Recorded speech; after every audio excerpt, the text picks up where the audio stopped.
有。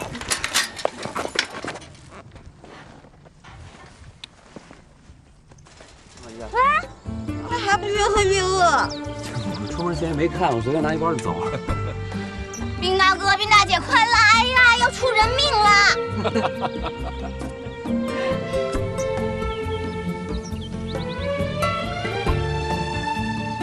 哎，姐，你看，会不会那是他们吧？嗯，好像是，就是他们。我们骑下去吧。哎，停！哎呀，那个下车推吧。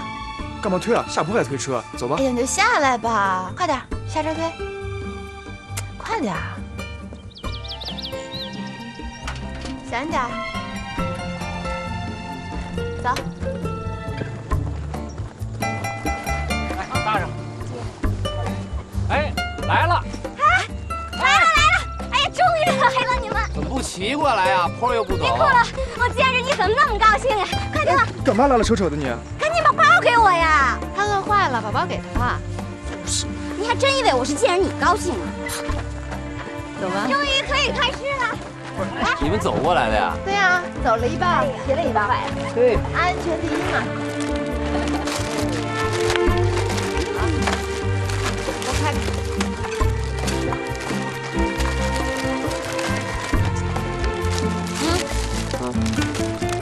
特好吃，这什么东西啊？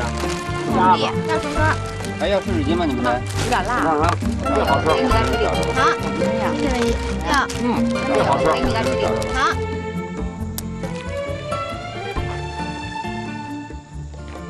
疗效不错啊，这人吃饱饭就像装了马达似的。那是，神经病，有车不骑推着走，吃饱了就装虚弱，都不知道干嘛来的。物业大学。哎，我怎么觉得今儿有点不伦不类的呀？啊，人家不是昨天晚上没睡好吗？瞧瞧，就耽误你们俩这么会儿吃，那么多话，不许胡说八道，不许胡说八道，听见没有？啊。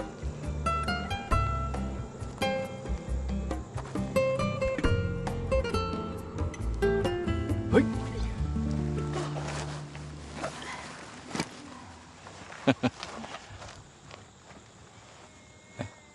你要困了，就躺着睡会儿呗。坚持到晚上再说吧。哎，爸，现在公司状况怎么样？还可以。今年国外的几个市场订单签的都不错。现在啊，公司上上下下的员工都为了赶制这批订单啊，超负荷运转。最近美国这段时间银行出了点问题，而且不是什么小问题，可能没多久全球的经济都会受到或多或少的影响。咱们家一直都只做国际市场，所以您看您能不能考虑一下，把咱们主营的业务转回国内市场发展吧？你这回回来跟这事有关系吗？一半原因吧。如果这次真的发生了什么全球性的金融危机，那以中国目前的实力，可能会是全球经济体里最安全的一个避风港。所以我就建议微智投资把关注点转移到中国。正好我发现了一家比较有前景的小公司，所以就回来喽。礼拜一呢，我就会去那个公司看看。全球性金融危机，有这么严重吗？防患于未然总是好的嘛。哎，你说那家公司是做什么的呀？环保，前景最好的朝阳产业。哎呀，咱们公司这么多年只做小家电，看来也该转转型了。一步一步来嘛，老爸。先把市场转回国内做比较重要。有道理。哎呀，回家吧，爸。我有点开始想念我的床了。你不到河边玩玩？你忘了，我老妈跟我在加拿大的房子就在湖边，天天开窗就能见着。我早就看腻了。是啊，那边的环境跟这是没法比呀。起来啦，杨。回家了。回家啦。走了，回去了。哎，叫咱们了，走了。啊，这就走啦？哇塞，这是不是来郊游的呀？史上最无聊的交易。不许胡说八道。走。我来收拾。琪琪，一会儿咱俩骑一辆车，给我跟我，你跟杨骑一辆。啊？为为什么？为什么？我跟琪琪有话要说。咱俩有什么话可说的呀？宠物不能单独和冰窟窿在一起，它会受欺负的。琪琪，听话。就是啊，那楚木和徐阳在一块儿，俩人还可以多聊聊嘛。啊，走吧，走，走，走啦。走，走。拿着。来，琪琪，咱俩骑这辆。楚木、薛洋，你们俩骑那辆。哦。走，快，走。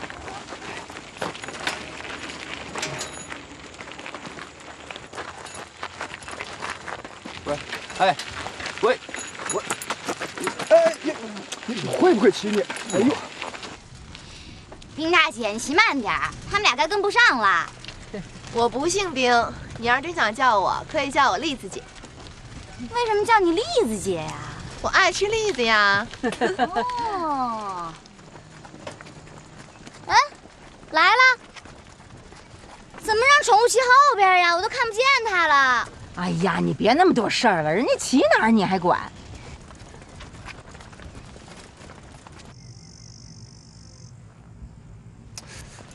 多长使点劲儿行吗？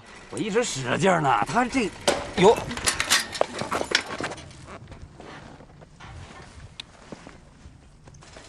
喂，停！停！怎么了？他们怎么下来了呢？哟，走，咱过去看看去。哎，文姨啊，没事儿，我跟琪琪过去看吧。你跟我爸先走吧，你们骑得慢，我们一会儿就追上你们了。行，咱先走，不管，没事啊，没事儿啊，大小伙子，我们走啦。好嘞，走。走嘞。赶紧掉头，快！哎，他们俩的事儿让他们自己解决吧。啊，凭什么呀？凭咱们现在是一家人啊，而且必须成为真正的一家人，越快越好。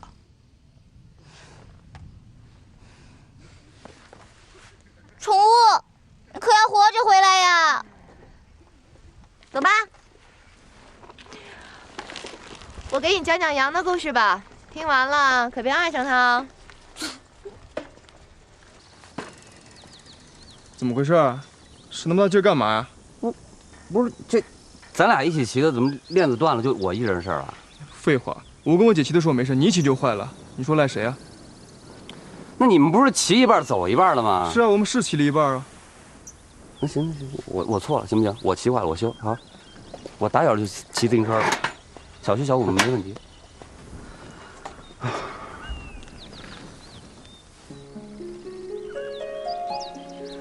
我第一次见到羊的时候，羊8岁，那个时候他妈妈刚去世1年，我们家老爸呢又正在创业期，所以说天天忙得见不到人。我们家保姆呢又有事回老家了，所以整栋房子就只剩下杨一个人。他当时的模样那叫一个惨啊，整个人又瘦又小，就坐在客厅那个大沙发里，抱着一个已经干了的面包在啃，完全就是一只可怜的小猴子啊！他连饭都没得吃啊！对呀，他太小了，自己又不会做。我们老爸呢就定时派人给他送外卖，可一旦有订晚了或者晚送过来的时候，他就只能饿肚子。因为老爸呀，永远都是忘了在家里多备点吃的、喝的什么的，应急。三爸也真是的，快跟我们家小老头一级别了。你们家小老头？就是生我那男的。家这字儿对他来说就跟一语气助词差不多，基本没什么实际意义。想起来了，就是还有一个能吃饭睡觉的地儿；想不起来，就彻底跟他不沾边了。要不是他把文艺和宠物及时的祸害到了我们家，估计我的童年生活也跟冰窟窿差不多了。看来你跟羊还是挺有共同点的嘛。我可比他幸福多了。干嘛呢？你到底会不会修啊？我以前骑的是单车，就单人的车，这个双人车我得研究一下。起来！干嘛呀？你修啊？笨得个猪一样。你还真别用这词儿，我跟你说啊，法律上呢，我也是你哥。欠揍。哎，还真挺专业的啊。跟你比起来，我确实有点像猪。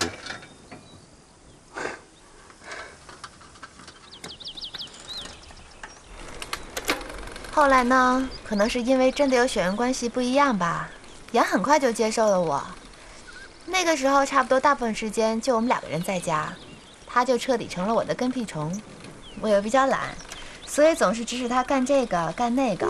不过杨真的很乖，什么都肯听，什么也都愿意做。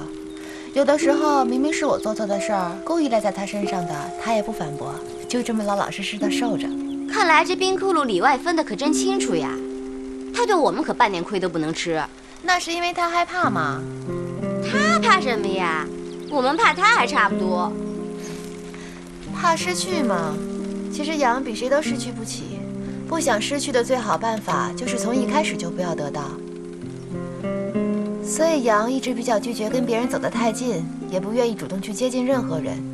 杨身边的朋友都是主动接近他的，也愿意容忍他的冷漠，所以才一直交往下去的。这什么逻辑啊？